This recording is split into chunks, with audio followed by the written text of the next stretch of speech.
everybody. I'm Heather Dawson.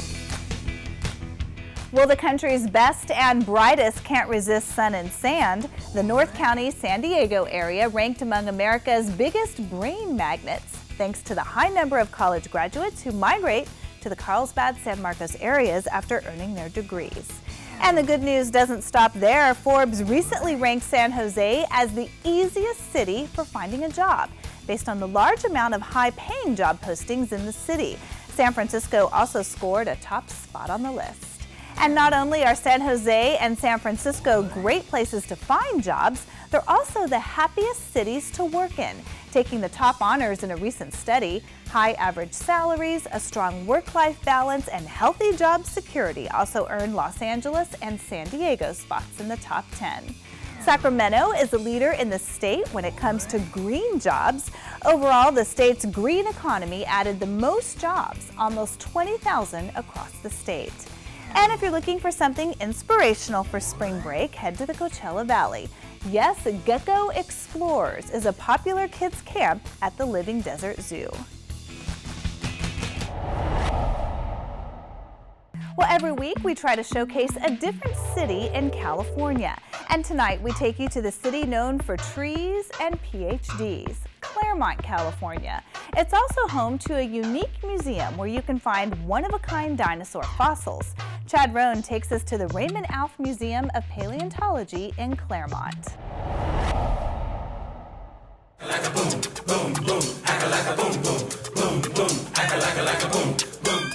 The Webb schools that are located here in Claremont are very unique for a couple of reasons. This one campus consists of two different schools. One is Webb School of California for boys, and the other is the Vivian Webb School for girls. Yeah, the Webb has the only large paleontology museum in the world on a high school campus. It's quite incredible, and it's because of the work of Raymond Alf, who started it all. Raymond M. Alf Museum of Paleontology was established in 1936 and was named after a teacher at the Webb School. Alf, after learning about all the fossil activity in Barstow, decided to take a team of students to go out and dig for bones. Alf, his students, and the rest of the community were more than surprised when they found a rare species of a peccary skull or fossil pig. Ever since then, all the trips are called the peccary trips.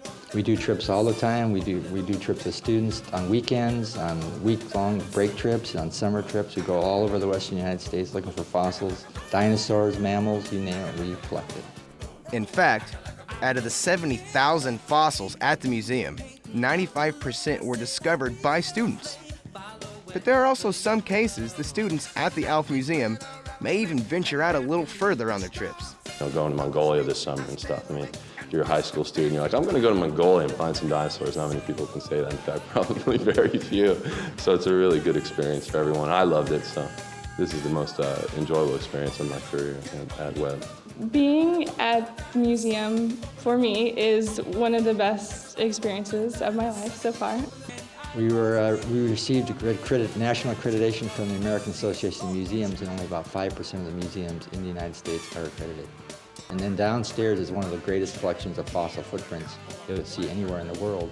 Over 800 specimens that we have in the museum, and it's the greatest collection anywhere.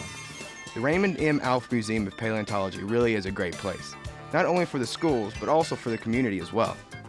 Well, I know that Webb does a lot for the community, and I know that it's a huge educational just center for Claremont. I think it definitely sets a great standard for the city, and it's a really great place for people to come and discover things. I know that there's more than just the museum here, but the museum is obviously one of the centerpieces for kids, locally to explore that idea. So, if you're looking for an adventure, rent Jurassic Park and come on down to the Raymond M. Alf Museum of Paleontology here in Claremont.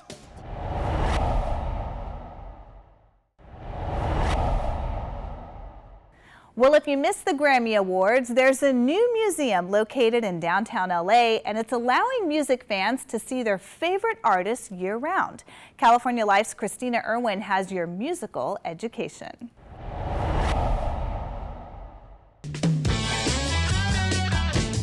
Hi, I'm Christina Irwin, and this week on California Life, we headed over to the Grammy Museum to take a look back at some of the most influential artists who've changed the face of music.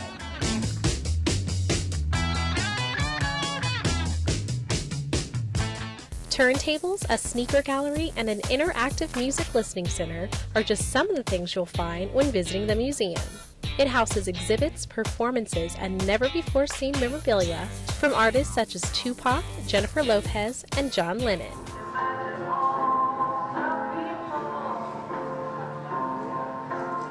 We have something, it's actually my favorite thing in the museum. It's called Crossroads, and it is an interactive table that has genres, musical genres floating on it, kind of like a sushi boat. And you choose the genre, you learn a little bit about that genre, and you hear examples of songs from that genre and how they connect to other genres. For students who come to the Grammy Museum, they get to learn a lot more than about Justin Bieber's latest single and haircut. The museum's main goal is to show visitors the cultural significance of popular and classical music through the decades. It's important that they realize that a big pop star like Justin Bieber or Justin Timberlake wouldn't exist without a huge pop star like Elvis, Neil Diamond. So we want them to see, that there is an enduring history, and they can explore that here. Music is certainly a big part of anybody's life, even though we don't study it as much as we should. But it helps round a person out and make them who they are. The best part of the museum is getting to see young visitors really explore their love of music. It looked like so much fun, I had to join them. It's been a really cool experience seeing all this stuff. They got all kinds of stuff. They got clothes. They got stuff where you can actually morph the music your own way. It's really cool. Specifically educators, we welcome you to come down to the Grammy Museum. Your students will love it, and we'll give them a great time. Reporting in Los Angeles, I'm Christina Irwin. Longtime Livermore educators decided to skip retirement and spend their golden years getting into the grape game.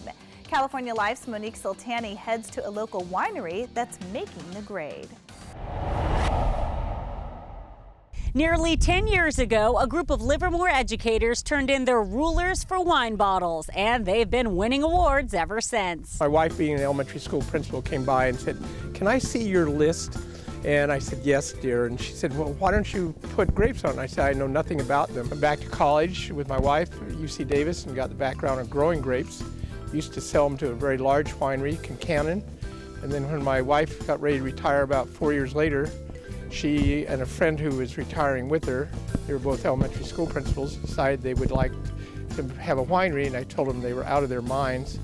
Obviously, I lost that argument. Tom Heineman may have lost the battle, but he certainly won the Livermore wine war. We've underestimated everything since then, or we thought we would have a more difficult time in getting the support that's just come so nicely. 4 factors contribute to the secret to their success. One is the grapes that we purchase are always exceptional, and we don't save any dollars on those. Second is we keep our prices all under $30 because we think that's a reasonable price point. Thirdly, which when you come into the tasting room, you're greeted within about 4 or 5 seconds by somebody behind the counter, and that makes you feel like you're that lost cousin that you haven't seen in about 5 years. And then last of all, it's the setting. It's just a lovely setting. Tom's hard-pressed to discover a better bottle of red in this budget, in a valley that's clearly the best bang for your buck. When we opened in 2002, the individuals who came were primarily from this valley just because of proximity and word of mouth. Now, not only has that grown, but most of the East Bay community we now pull from, and occasionally from across the bay itself. People have found that you can have an exceptional experience in the Livermore Valley rather than traveling a long distance. Bringing you the best of California from San Francisco, I'm Monique Soltani. And Bent Creek Winery specializes in both red and white wines. They highly recommend tasting their Petite Syrah or Zinfandel.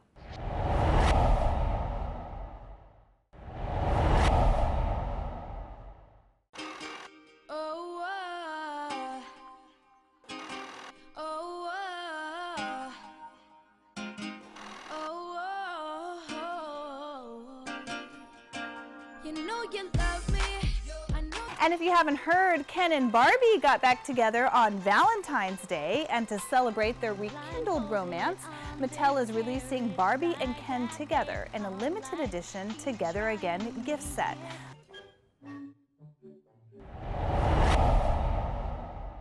Well, with the FIFA World Cup coming to the United States, this presents a grand opportunity for small business owners to take advantage of thousands of potential new customers coming their way. Here to give us some insight on that is Denise Press, North American Head of Small Business for Visa Commercial Solutions. Denise, thanks for joining us. When you think about all the potential customers that small businesses can come up with here in the next few months, what are the things that they need to be aware of? Yeah, big moments like the World Cup create energy and excitement, but a ton of pressure for small businesses. They're expecting a surge in customers, foot traffic, and quite frankly, running a small business day in and day out can have its own challenges. But with a big event like the World Cup, preparation is everything. And that's why we created a new program called Visa in Maine. Visa in Maine is designed to address the key challenges that small businesses tell us every day are really top of mind for them. That is access to capital, reaching new customers and building their business, and access to modern business tools. Now, what would be some of the small tools that they could use, or the number of tools that they can use to take advantage of this issue?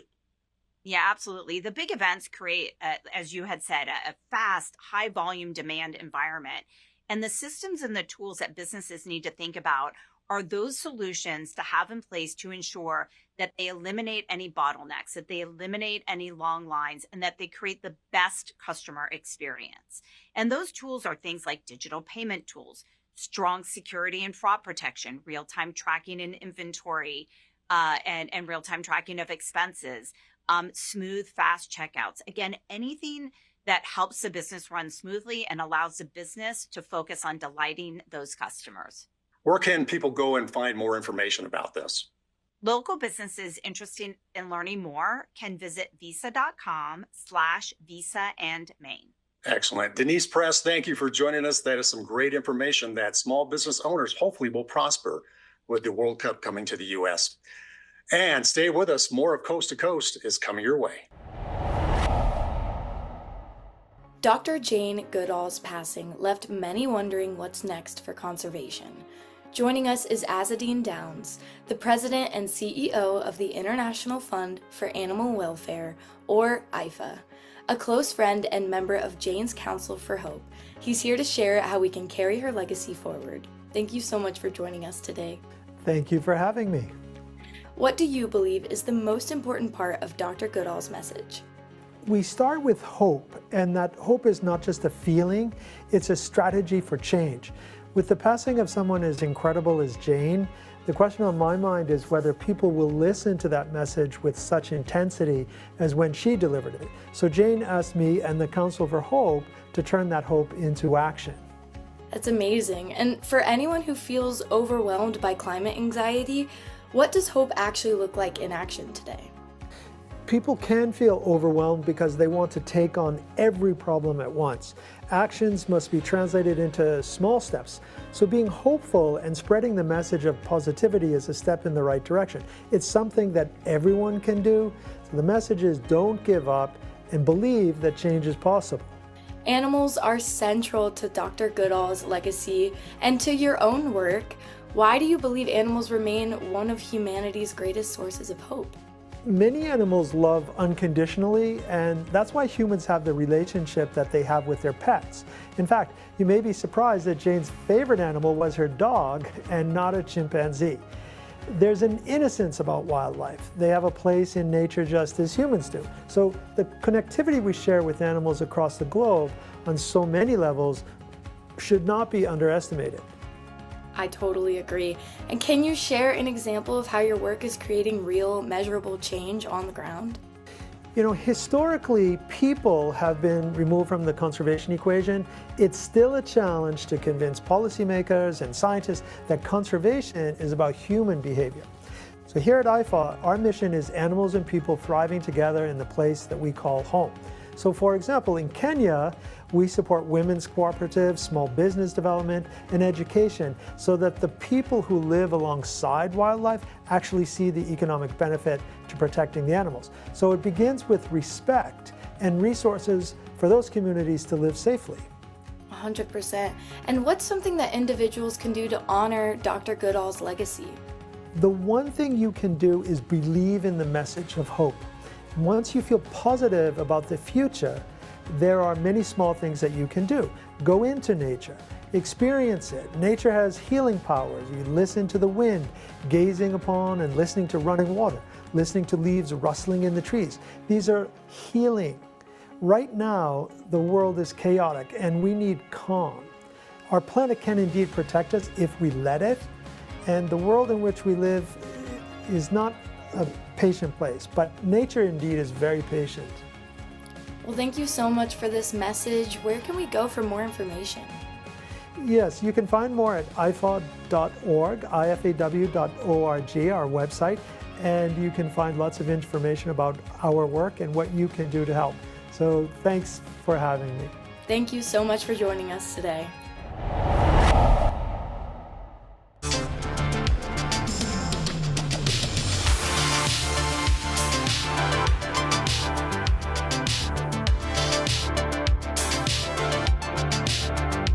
He's a teen on a mission. Unlike some other high schoolers who are just trying to figure out what to do in life, 15-year-old Truly Adams is laser-focused on one goal that he hopes will take him to the pinnacle of motorsports. Well, I've been racing for now 11 years, so it's been a really long journey from there. Well, it all started when my dad put me in his lap when he was coaching.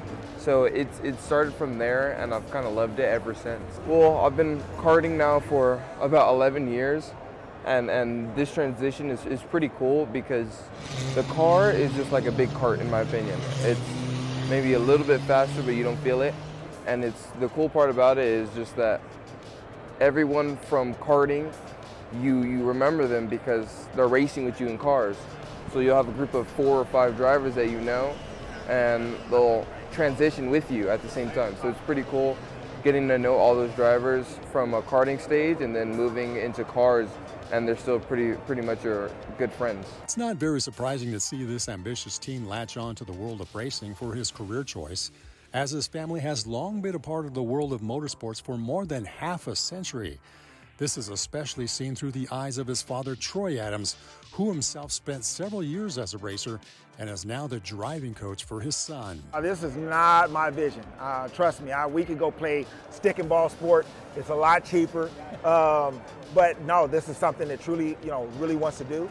This is something that he puts his heart in. He's the one that gets up in the morning and does the workouts. He's the one that gets on the phone and grinds and tries to get the marketing partners and sponsors. All the social media is he and his mom.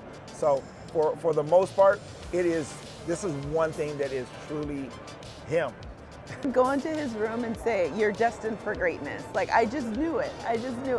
And so now that he's on that path, he's very like, "Mom, I need this, I need to do this." Like, I'm on the freeway constantly. But if he knows what he wants and he does the things to me to earn us kind of putting him first and putting his career first, then I'm going to do it every day, all day.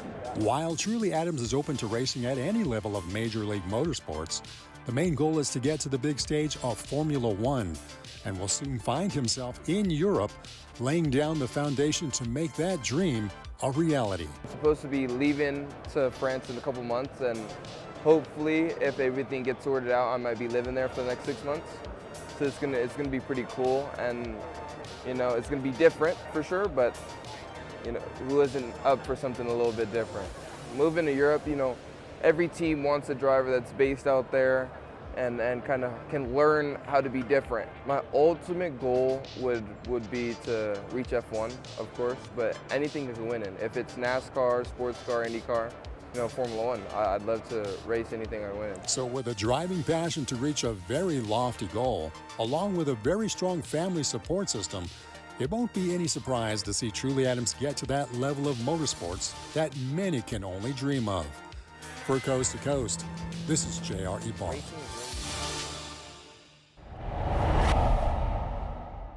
And that's it for us. Please go to our website. We'll see you next time.